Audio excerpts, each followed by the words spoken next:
Welcome to the Love the Star podcast. I'm Bobby Belt, Dallas Cowboys insider for 105.3 The Fan in Dallas, joined as always by former Super Bowl winning NFL scout Brian Broaddus. He is now the co-host of the G-Bag Nation, 2 to 7 p.m. Central, Monday through Friday on 105.3 The Fan in Dallas. He is also the pre- and post-game co-host on the Dallas Cowboys radio network. Brian Broaddus, how are you doing today? I'm doing well, Robert. Thank you very much. We got an NFL schedule release on Wednesday, right? We do. We're going to have figure out where we're going to travel to and where we're going to what times we're going to call these games. So you talk about pre and post game shows. A lot of that will be answered for us tomorrow. Looking forward to that. Yeah, we do know the first game of the year as of now, as we record this at 7:15 p.m. Central on Tuesday night for a Wednesday morning drop. We do know that game one is going to be on Fox, 3:00 kickoff against the Cleveland Browns. Brian, that is assuming Tyler Guyton starting at left tackle. That is a hell of a introduction to the league. Go stand across from Myles Garrett. Yeah, and it's never easy for any of these rookies to have to deal with the guys that they deal with, and especially these offensive linemen. And there could be some. We talked about this. There could be some bumps in the road and stuff like that, with them at tackle, and but it's just a matter of him figuring it out, and hopefully, with Mike McCarthy, and that they won't just leave him out there, by himself. That they'll figure out, what to do with him, and if you have to give him some help, that's all. That's what it's all about. I mean, that's coaching. Coaching is the ability to, to make sure that you put your guys in the best position to have success. And, we'll see if in fact with him, and I just guarantee you they're not going to leave him out there by himself. I mean, there's no reason to do that. So we will, it'll be a great test. When you look at the Browns and the way they play defense, I mean, that is an outstanding group. That is when you look at what with Jim Schwartz and that crew, what they've been able to do. I mean, it's pretty damn impressive. So that'll be a test right off the jump. Yeah, and it's funny. One of my co-hosts over on 105 through the Fan, RJ Choppy, when the announcement came out that it was Cleveland, I was a little like, I was really hoping like maybe we'd get a Sunday night football game between like the Texans and the Cowboys or something like that. That's what I'd like to have a matchup like that, something a little sexier. But he thought, and I thought it was an interesting point actually. He thought, man, the schedule makers actually ended up doing you a little bit of a favor, because he's like, if I got to go on the road to Cleveland and play a pretty good football team, I'd much rather play them, in September in Cleveland when it's 78 degrees than get a late November, early December matchup against the Cleveland Browns when it might be 30 degrees outside. And, you get that sort of benefit there. And those are the kind of little, details about the schedule that when some people go like, what's the big deal about the schedule? You already know who they're playing. It's like, yeah, but it does help you to understand a little bit of what time of year are you going to some of these outdoor stadiums? Are you going to catch a big time, rival within the NFC? You're going to catch San Francisco near the end of the year. Is there going to be a lot riding on that? Is there something that's going to happen a little bit earlier in the year? Is there time to adjust to it? How do they stack up your division games? There are a lot of different ways to look at it. And so I think that there are some interesting aspects that are going to, that you'll have to look out for. But I mean, this is going to be a really difficult schedule whenever we get it for the Cowboys. Just running down the list of opponents here right now: on the road against Cleveland, home against the Ravens, home against the Bengals, on the road against the Falcons and Panthers, on the road, obviously, and at home against the Giants, Eagles, and Commanders. Yeah. On the road against the Steelers, on the road against the Steelers, on the road against the 49ers, at home against the Lions, Texans, Saints, Buccaneers. That's a pretty tough schedule, in my opinion. Those teams can all give you problems for the most part.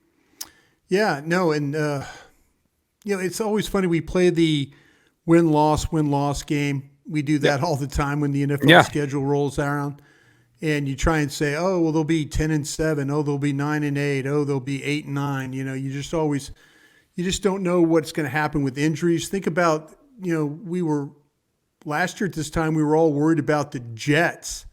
So we saw the schedule and it was week 2 Jets. And you're thinking, geez, the boogeyman, Aaron Rodgers, going to show up at, AT&T Stadium and you're going to have to deal with him. And, next thing you know, you're playing against Zach Wilson and it's other than giving up one big play, you really did a great job of handling the Jets. And, we've seen it before. Remember Cincinnati a few years ago, Joe Burrow, they'd come off, you played them early in the year and they played a opening game against the Steelers and just got blitzed. Yeah. With they couldn't handle the pressure. And then what'd you do? You went after them. But by the time it was week 4 or 5, you didn't want to play the Bengals. Mm-hmm. So the schedule, it does present its challenges. It does present its highs and its lows. I think there's some really, the team of playing the Houston Texans. I think that is likely going to be a Thanksgiving Day game. But they have got a ton of talent down there now in Houston, and so just depending on, you're always looking to see what games you have at the end of the year and how are you going to able to navigate those games. I remember what the game against the Lions. Yeah. That was a late season game that you won at home that got you the difference between the 2nd overall seed and the 3rd overall seed. Am I right about that? Yeah. It was a difference maker. I mean, well, you thought it was a difference maker. You ended up losing to the Packers. No, the schedule makers, they know what they're doing here. They, the way they set these things up, that they know what matchups, last year you got San Francisco very early in the year. We'll see within San Francisco, could it fall later in the year? Would you, what would you, if you're in a front office, like when the schedule was coming around for you guys and you knew the release was coming out, mm-hmm. how would you, what kind of things would you wish for? Like, for instance, are you wish for or just observe? I guess like when you're anticipating it coming out, like, would you say to yourself maybe something like, man, I'd really like the division games to be, I'd really like 3 division games in the final month because I want to know what my football team is and get a chance to win those division games to go to the playoffs.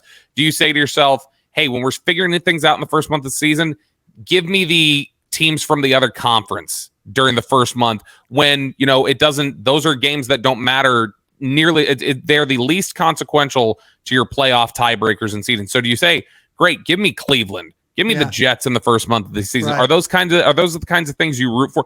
When you see San Francisco, for instance, is that a team that you would rather play earlier in the year or when they're still figuring things out? Or would you say, hey, I want to play San Francisco a little bit later in the year when our football team has kind of hit their mark and we know exactly who we are? What kinds of things are you looking for from a team perspective when you're watching the schedule come out?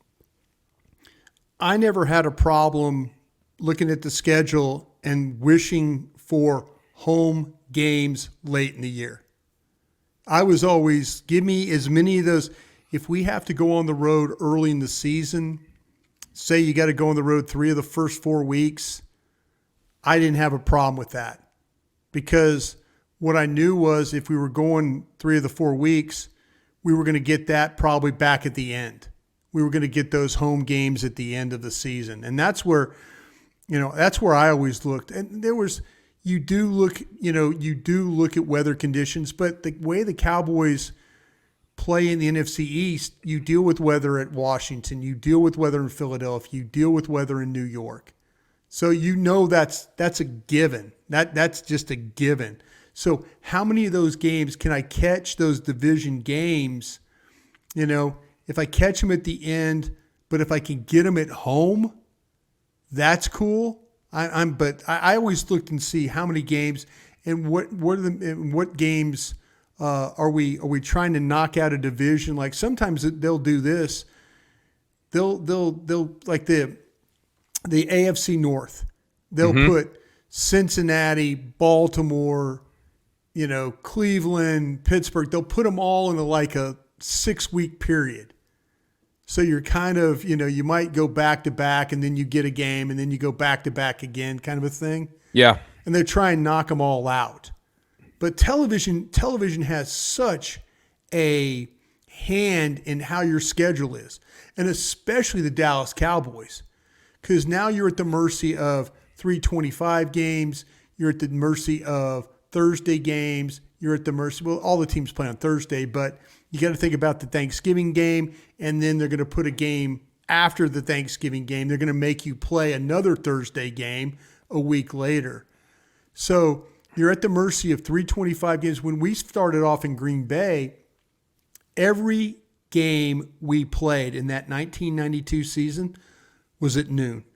Every single one of them was at noon. And then all of a sudden you get good, and now you're playing the 325 games. You're playing the Sunday night game. You're dealing with the Thursday games. You're dealing with Monday games. The Cowboys are really unique in that way that your schedule, it looks crazy at times because of there's no rhyme or reason to your games. Because everybody on all the television networks want you. They're all fighting over you. Yeah. So you're always, you're on the Amazon game this week. You're on the Monday Night Football game. You're on the Thursday game. There's always these games. It's not a normal schedule like, the Chicago Bears or the Arizona Cardinals or the Carolina Panthers. There's a lot of challenges that this team deals with, and with the teams you're playing, a lot of really quality games too. So television is going to probably work you, on some of these games. But I always looked at it as, give me as many home games as I could at the end. That's where I felt like that if I could survive the early season road games, now I know I can make my hay and get myself in playoff position at the end of the year with those home games. Yeah, some of the things that I think are worth looking out for if you're a Cowboys fan, like when the schedule comes out, if you're saying like, okay, what am I looking at here? What's of interest here? I think one of the things of interest is find the Thanksgiving game. Right. So that's one of the first ththings I go to. Who are the Cowboys playing on Thanksgiving? Likely Houston, if I had to guess. Likely Houston. Is Dallas coming off a road game? Most of the time they are, but in the past there have been times where they've let Dallas play at home the week before the Thanksgiving game. So Does Dallas have travel? And if they do have travel, which team they're facing, how much travel does that team have on that short week? So that's one of those things that you're looking for there. I remember a couple years ago, 2019, I think it was. That's not a couple, that's 5 years now. 2019, the Cowboys, I think for the first time in the history of the franchise, didn't have back-to-back home games the entire season. The schedule makers built the schedule in such a way that the Cowboys were, because of the way the bye was structured and where they started and ended, they ended up not having back-to-back home games all year. They were on the road every other week, which was, I think, taxing. And so you look out for things like that. And again, the weather aspect. Buffalo last year, you go into Buffalo, 48 degrees. You really did catch a break. But 48 degrees, little damp.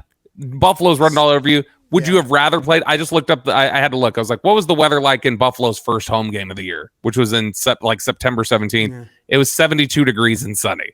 It's so some of these cities, Cleveland, I'm sure the weather will be better in September than it will be in December. In fact, the advertised. You want to catch all those AFC North teams from sometime if you can get them all by the time week 9 rolls around. You know what I'm saying?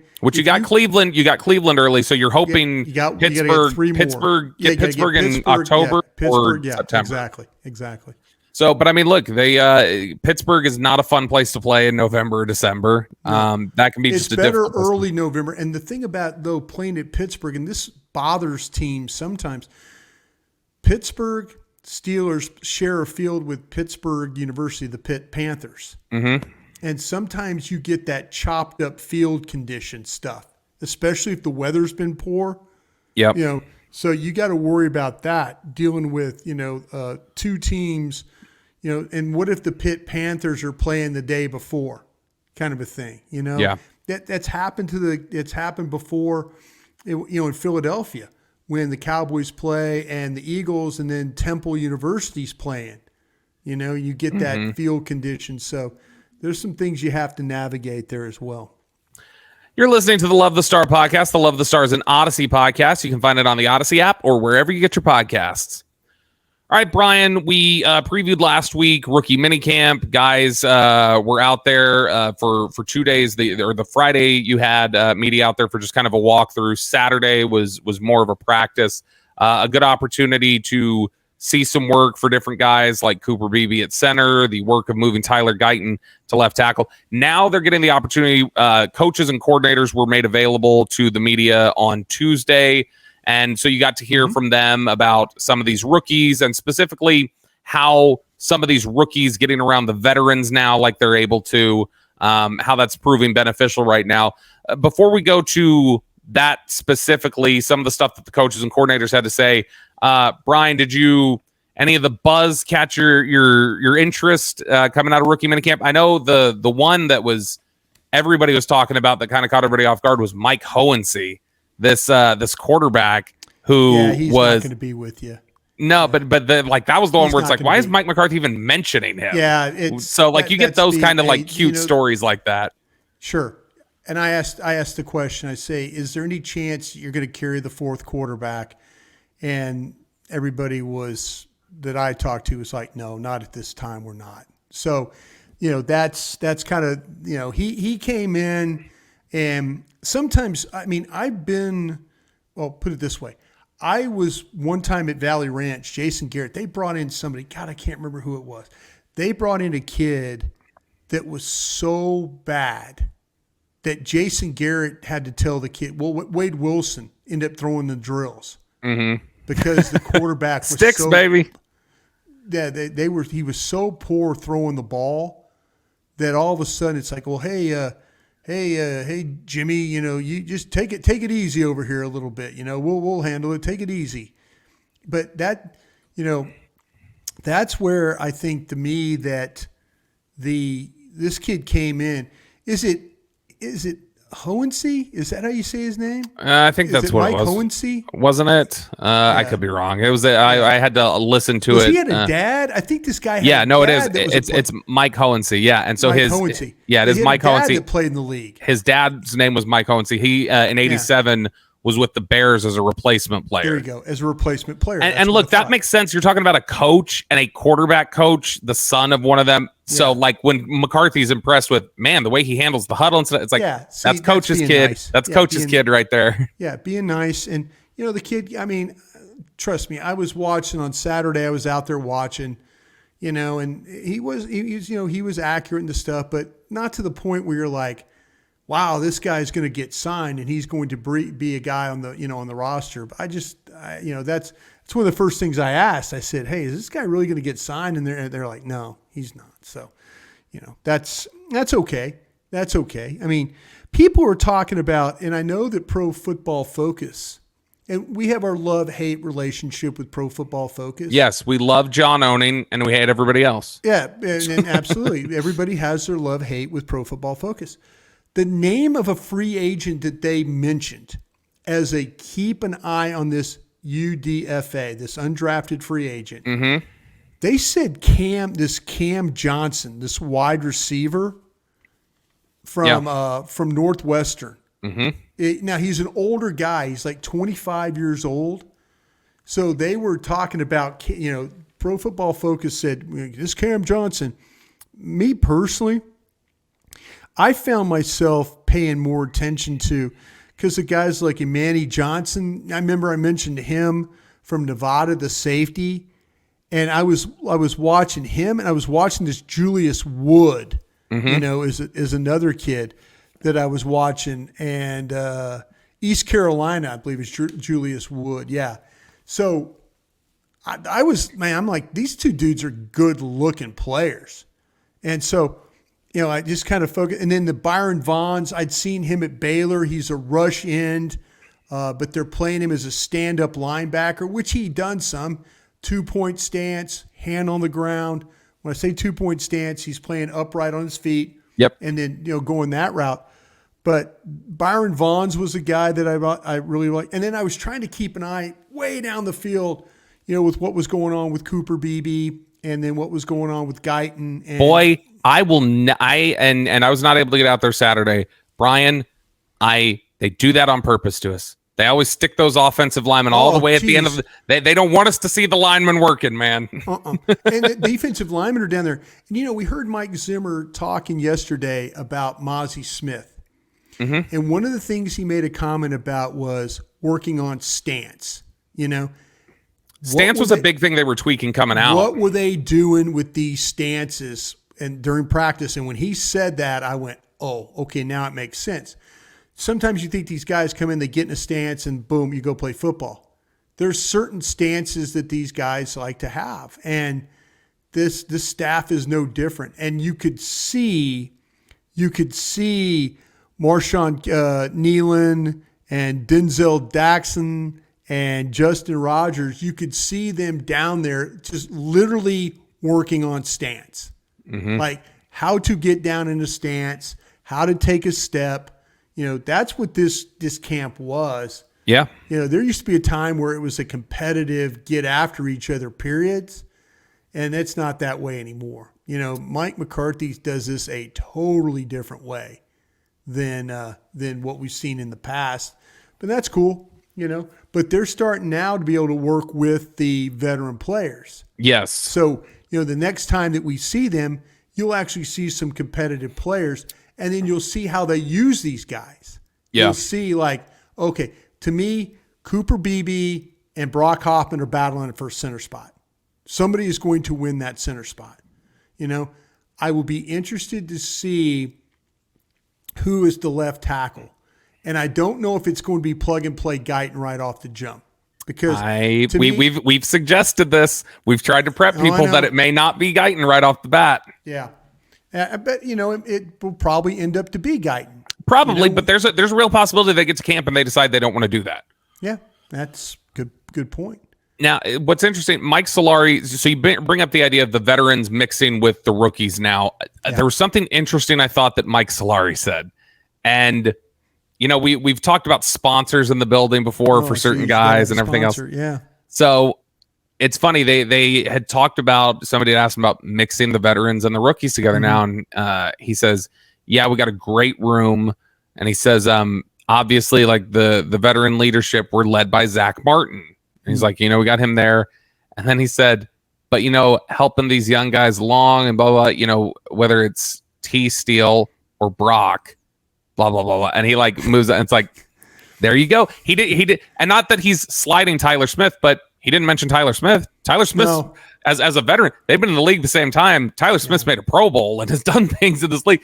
And he goes, so if you're wondering, is the affinity for Brock Hoffman real? It is real. And it's real with your offensive line coach. And look, if Mike Solari absolutely believes in Brock Hoffman and thinks this guy needs to start at center, I am more than willing to give that an opportunity to see if it works or not. Because, man, if you're willing to stand on the table and show courage and conviction and say, no, I buy into this, and you need to attach me to this player and tell you that this is going to work, give it a run then. I respect the courage and conviction. I'm willing to see it. And I think Brock Hoffman has shown some good stuff at times when he's been out there in practices at training camp or some of the limited reps that he's gotten. But it will be interesting to me to see how they kind of shift things around. But I thought that was interesting when he's pointing out veteran leaders, and he went Zach Martin, Terence Steel, Brock Hoffman. And any chance he gets to promote Brock Hoffman and keep, because see, what are we doing right now with Cooper Beebe? We're immediately putting him at center. Yep. We're immediately plugging him in at center.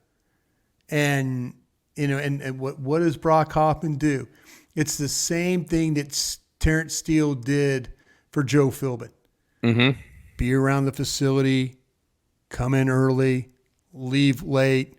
Which, like we said, is valuable. That's not nothing. It's good stuff. It's good traits to have. Yeah, it's legitimately he realizes that everybody who is associated with the Dallas Cowboys or is a fan of the Dallas Cowboys expects Cooper Beebe to be the starting center. And he's saying, okay, not so fast, folks, not so fast there.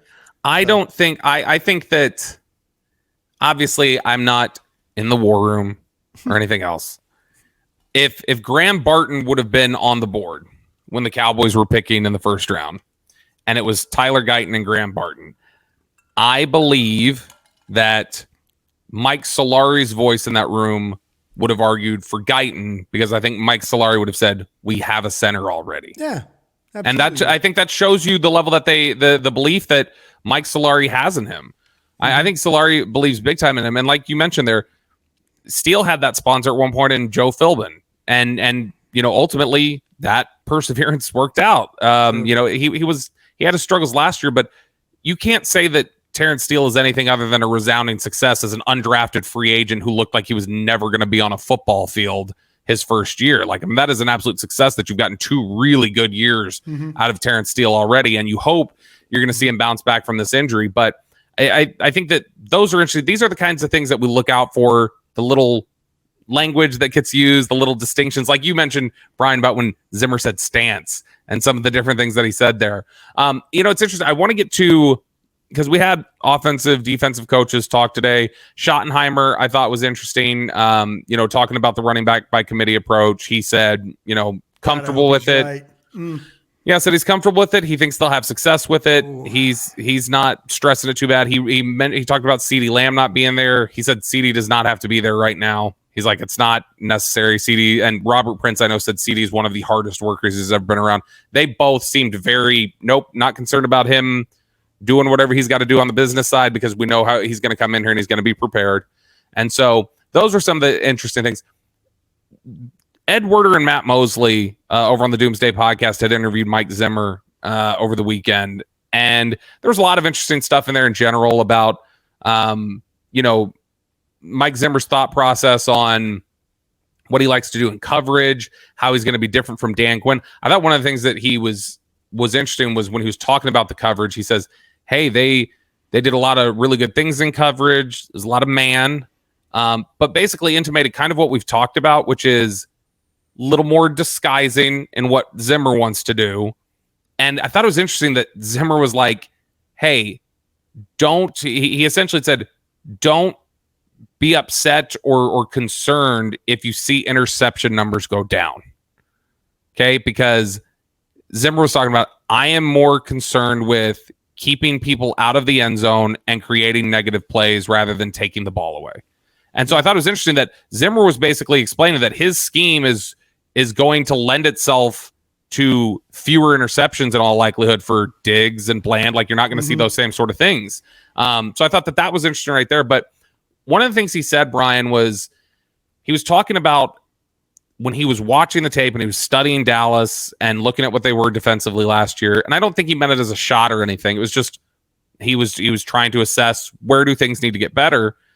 And he said, teams last year would scheme for Micah at times. Yeah. And some of the games where the team played their worst defensive football were games where Micah was taken out of the game because an offense schemed him up. Sure. And he had said that what our job needs to do, what needs to happen this year, is there has to be a response to that. Yeah. You can't just allow them to take Mike out of the game. And again, I don't know that it's as simple as, oh, we'll just figure this out here. But Mike Zimmer was basically saying, like, it felt like Zimmer watched the tape. He didn't say this directly, but when you hear him talk about it, it sounds like Zimmer watching the tape back of games where Micah was taken out of the game felt like there wasn't enough done schematically to counter that. There could have been an answer. There could have been a better answer. You just let it happen. You let it happen. Yeah. Yeah. And said, fine, take him away. We'll try to win in other ways. And, Zimmer talked about his AA gap blitzes are very famous. He talked about how, well, look, if I'm going to stand Micah Parsons' AA gap blitz, I don't even have to guess who the center is going to go block. He's going to block Micah every time. And so he's like, there are different things we got to do. Sometimes we got to drop him. We got to change things up. And so it's really interesting. I recommend anybody go listen to that. Yeah, it was very good. Because it was a very good interview. And I think what it hammers home and what you're hearing when you hear Zimmer talk a little bit more, and this is something Brian, as somebody who's worked with him, this isn't some old fuddy-duddy who needed a year away to study the trends of the game. This is somebody who his entire career has been on the forefront of trends in the NFL and understanding what offenses want to do and having a plan to counter it. And I didn't want to see Dan Quinn go, but if Dan Quinn was going to leave, Zimmer to me was as good of a hire as you could make to try and take this group to the next level. This is going to sound very disrespectful to Mike Nolan, but they couldn't have had better hires back-to-back since Mike Nolan.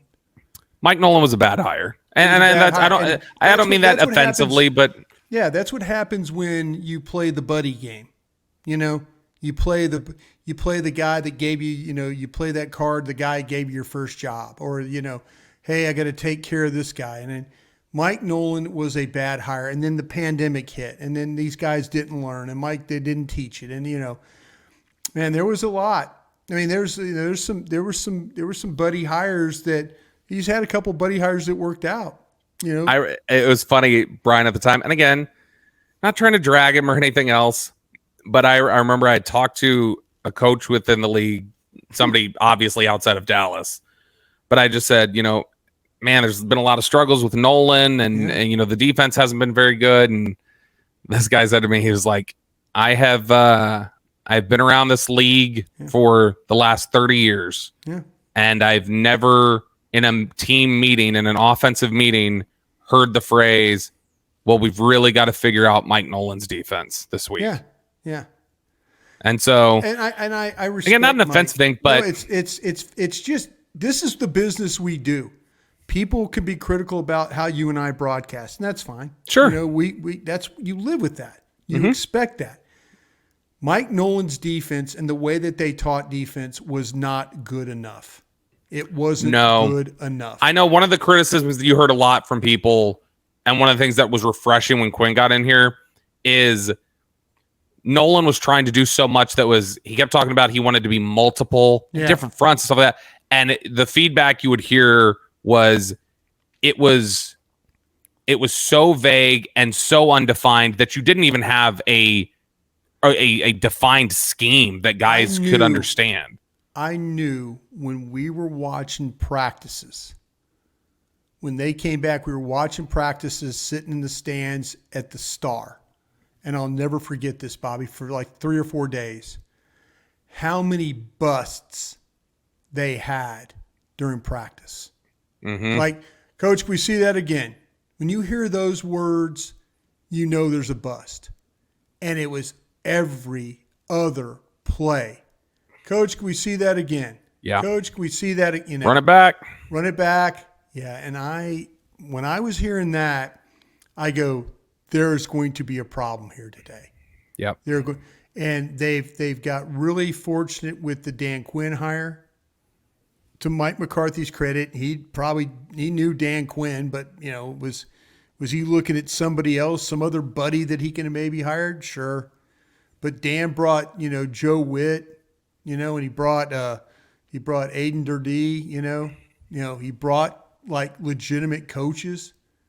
So we'll see. I think the world of Mike Zimmer, as we all know. We've done a show about Mike Zimmer and what I think. And I like what Mike Zimmer's saying. He's telling you, Mike is not going to let this thing just go loose and we're going to play and whatever. Like, Rob Ryan. Rob Ryan played like, it was like, oh, I love Rob Ryan, love the personality. Rob Ryan's defense, it's crazy some of the busts and things that they had.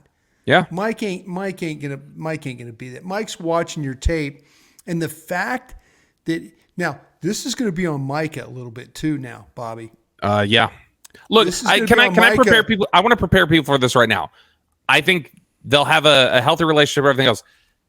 We need to expect, especially with Mike Zimmer telling us, I'm going to be down on the field. I'm not going to be up in the booth. I will be down on the field. You need to anticipate at some point during the season, first thing Monday morning, all ESPN wants to talk about is the blow up on the sideline between Mike Zimmer and Micah Parsons. Recognize that without knowing the context of whatever this future explosion could be, that's not always unhealthy. No. That's sometimes healthy for what you're trying to accomplish and what you're trying to do. Yeah. Mike is a competitor. Mike Zimmer's a competitor. They both are very strong-willed individuals, and I'm sure that at times that's going to bubble over in the heat of competitive moments. Hey, just real quick, Brian brought a story in Green Bay, and I know people sometimes like the stories and sometimes everyone loves them. I've never seen anybody criticize them. Wayne Simmons was a linebacker at Green Bay Packers, and we were playing the Detroit Lions, and it was Barry Sanders and all that. Fritz Shermer, who basically invented the big nickel. I mean, from the Rams and Arizona. I mean, and He's a Super Bowl defensive coordinator with the Green Bay Packers in 1996. And Fritz needed someone to hold his cord during the game because our guy got sick. And so I was holding Fritz's cord to make sure, because I was down on the field just to help out. Wayne and Fritz in this game go at each other, like face to face, like sitting on, he's like, "You old son of a bitch, if you would just call this," he's literally yelling at Fritz. He's like, "Yeah, but if your ass would play," and they're going at it. And finally Fritz looks at him and goes, "What the F do you want me to call?" And he goes, "Go with this," and so they're literally, so the next series, Fritz calls it 3 and out. We get off the field, Barry Sanders. Fritz goes over and like Wayne's coming off and like, "I told you old son of a bitch, if you'd have done," and he's like, "Yeah, you're right." He hit him, but that's the kind of things that happen. The coordinators and we've seen the guy, we've seen these coordinators on the field, our guy at Kansas City and the rapport, and Mike's the same. We've Google Mike Zimmer blow up on sidelines, Cincinnati. You'll see some Darren Woodson playing that way today. We're not playing that way. Darren Woodson will tell you. Oh no, Woodson will tell you. Greg Woodson will say, same, and they'll all tell you. Woody has said. That is one of my favorite people on earth, one of my closest friends. Yeah. And he's like, I would have never described him as that when I was playing for him. Yeah. No, that's But true. like over time, you just develop that relationship. That's very interesting. See, with Micah though, I hope Micah understands that Mike is going to help him. Mike Zimmer will help him. Get him to another level. I hope that Micah takes the opportunity to learn everything that he needs to learn. That it's not just about rushing the passer. If he plays you off ball, he's got you playing there for a reason. I hope would happen is that there's one guy that if you were to ask me, hey, who stands out in Micah's time here? And we'll get to the mailbag really quickly. I know we're going long here, but if you were to ask me who is in Micah's time here in Dallas, has he held in the highest regard and had the highest respect for?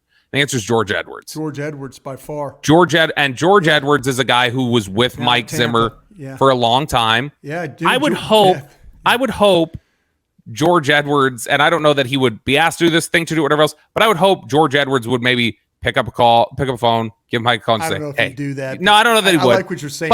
But I would hope that like Micah would be able to connect the dots here a little bit of like, okay, George and Mike were together. For 7 years, George Edwards called Micah's defense, and that's something that I think that matters. Or I said Micah's defense, called Mike's defense. George Edwards is the defensive coordinator in there in Minnesota, but it's something that again that'll be one aspect to watch. There's a lot of different things to watch. See, we just got 23 minutes out of rookie mini camp when there's not even anything actually happening. Hey, I used to get accused. Nick Eatman loved this about me when I used to write about walkthrough practices. Yeah. I can make a walkthrough practice sound like they're getting ready for a Super Bowl. Oh, yeah. You could have written the scripts for the NFL films, like whenever they would do the year in review. Yeah. And the 6-10 Cleveland Browns, you'd be like, we're going to win the Super Bowl next year. David Hellman and I had this unique ability to do that. We can make a walkthrough practice sound like it was getting ready for a Super Bowl. That's the beauty of having you here on Love the Star, Brian. Yeah. We love it. All right. You're listening to the Love the Star podcast. Love the Star is an Odyssey podcast. You can find it on the Odyssey app or wherever you get your podcasts. All right, Brian, it is now time for our Dean Julia Love of the Star mailbag. This is where we turn things over to our dear, sweet listeners and get their thoughts, their comments, their questions, see what it is they want to talk about. And because these are our dear, sweet listeners, I do want to make sure that during this listener segment, you guys know to go over to chillboys.com and enter promo code STAR for 15% off because we love them. I know sometimes whenever somebody comes in, a new partner to a broadcast, and you're a little bit like, what's all this discussion come from? Well, we're so grateful to them because they help us do what we're doing here. That we are able to make these things happen because of Chill Boys, and we're able to feel comfortable in our own homes because of Chill Boys. So if you want to get in our underwear, if you've ever said to yourself, boy, when I look at Brian and Bobby there, all I can think is I want to get in their underwear, you can. And you can get it for 15% off by going to chillboys.com and entering promo code STAR. Yeah, I tell you what, Bobby, real quick, too, about Chill Boys. Mm-hmm. They're football fans. They really are They football are. fans. They love football, and they Ask love them the about fans. Mike Zimmer. Mike knows them. They're Yeah, from I'm a sure he Minnesota does. company. I bet Mike Zimmer's got plenty of chill boys. But real quick, not only the underwear good, the T-shirts, the socks. I can't all say good. enough about this time of year having comfortable socks. Mm-hmm. It means a lot. They're cushy, comfortable. If you're out walking, running, whatever, man, they do you right. Trust me, I'm out there every day walking 3 miles. Their socks are just tremendous. So, Chill Boys, give them a look. Chill Boys. They'll help you. Yeah. Chillboys.com, promo code STAR for 15% off. All right. First question here from Playballer DC. Brian, There you go. Play what baller. would Malik Davis have to do to become running back 2 or even running back 1? I believe in his ability from what we saw last year in preseason. So I would say this is something that I think I've tried to communicate. I know you've tried to communicate as well. People don't believe us about this, do they? Well, people love Malik Davis, and there's a lot to like. Solid, like when you watch this tape coming out of Florida, to me it was one of those ones where there was like nothing super impressive, but nothing's super concerning. Super bad, He's really solid around the corner. This team, for all the discussion of Malik Davis is challenging here there, this organization, not one day that Malik Davis and Rico Dowdle have both been in the building have they liked Malik Davis more than Rico Dowdle. Yeah. This staff loves Rico Dowdle. And I mean, the question is, what does he have to do? Probably get on the charter for a playoff game without complaining about it a couple of years ago. So, yeah, that was enough said there. But in general, I will say this: just keeping it to the football field.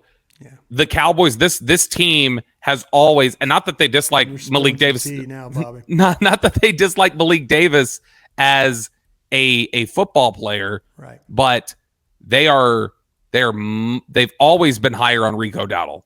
Yeah. It's just has Rico been healthy? Right. If Rico's healthy, they want Rico Dowdle getting more work than Malik Davis, and that has always been the case. I think more of a complete player. I think Rico Dowdle is more of a complete player, and he has juice. Davis. I mean, there's some things that Davis does really well though too, but he's not. Yeah, again, he's solid across the board. I don't think he's the complete player that Rico Dowdle is. Next question here from Corey Hinchy. Not counting this year's rookies, who are some unheralded Cowboys you think need to step up in order for Dallas to maintain its course as one of the better teams in the league? Names that come to mind for him were Chauncey Golston, Rico Dowdle, and Jalen Tolbert. Okay. But you say Sam Williams is one. Sam Williams, Tolbert. How about the McQuamu? How about some of those guys? They've drafted guys 3rd, 4th round, 2nd round guys too. Stephen Jones, they let a lot of guys walk out of that building out there. So you better find a way, those guys that they picked 2nd, 3rd, 4th round, you better find a way. Junior Fehoko. Yeah. Now, maybe it's a previous regime, Eric Scott, previous regime. I'd really like to see Damone Clark click this year. Damone Clark, yeah. Why are we naming all these? How about some of these offensive linemen? I want to see Steel. I want to see Steel bounce back. Okay, I'd like to see that. Awesome Richards. How about something from you? Well, let's go. Be competitive. Well, let's go. Ball. They're playing inside. I think that's a move on for me. Josh Ball is Jameel Showers. I don't know how he's been on the roster this long. I've moved on from some of these guys. Schoonmaker. I think it'd be big for them if they could get some more contributions out of Schoonmaker, especially in the run game. How about all these tight ends they brought in, though? This is a pretty crowded room right there. It is. It's becoming pretty crowded. When you look at that Span Ford from Minnesota, he's a good-looking kid. So, you got him, Stevens. It's a pretty crowded tight end room. They'll have some guys, and I mean, look, they invested in, they like John Stevens. They did, man, there was a lot of growing pains during training camp last year for Princeton Fant.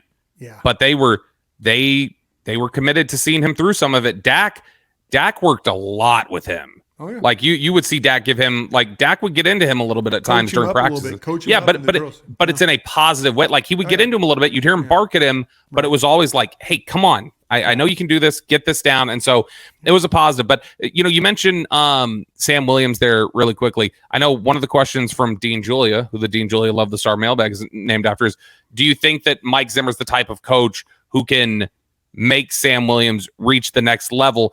I think a lot of people feel like some of Sam Williams's growth needs to come in terms of maturing. Like just in terms of being a pro. Him and Mozzie Smith. You talk about maturing. Do you remember any instances when you worked with Mike Zimmer of just a knucklehead young kid who Zimmer helped, maybe some tough love, grow out of it to become, hey, he's a good kid now. He's a good pro. Man, that's a great question. Circle back with me. Because I remember Bill Parcells didn't have time for Derrick Ross. No, he didn't. But He hated Derrick Ross. But Derrick ended up with 6 interceptions his rookie year. Yeah. Well, no, he was rookie year, and then Parcells got him the next year, and Parcells was like, he called him a street corner. Yeah, street corner. And I remember he was complaining during a press conference early in the year that Derrick Ross had been out for 2 weeks with an arthroscopic procedure. Sure. And they were like, you seem a little annoyed. Media had asked him about it, and he was chewing on his ice at that press conference like he always did. That, yeah. And he's going, and he's like, most guys I know come back from a scope in 10 days. Yeah. And so he did not like Derrick Ross. They eventually let Derrick Ross go, but it does. I'm sure there are players like that Mike Zimmer came through. So we'll bring that back. We'll circle back to that, Dean Julia. Yeah, that's a really good question, and I want to go back and because if I put I think of names like Keith Davis and others that kind of were who was our quarterback? His son played in the league, Florida State. He was a corner. Mario Edwards. Mario Edwards. Mm-hmm. There was another one. Mike is always going to help guys. He's always going to help guys if they buy in. They have to buy in with him. He'll show them some tough love in the process. Yeah. But yeah. Glad you remembered Mario Edwards. Thank you. Last one here from Matthew. What's the likelihood that this team adds another running back? Any potential options right now that you find viable? They could be towing a line right now, Brian, but Brian Schottenheimer sounded like by committee, we're ready to go. And I know we've brought it up. It may be an Amari Cooper situation. Yeah, I think so too. To me, this is where you have compensatory fives. Somebody's going to have some surplus. Maybe you have a surplus of a position you want to trade a guy out for. Mm-hmm. I do not see this team going into the season if the running back situation is not buttoned up. And I mean buttoned up if they feel comfortable, whether it's Rico Dowdle, Ezekiel Elliott, whoever gets the opportunities to run the ball. Yeah. They are going to figure out, they're going to find their best 3 is what they're going to do.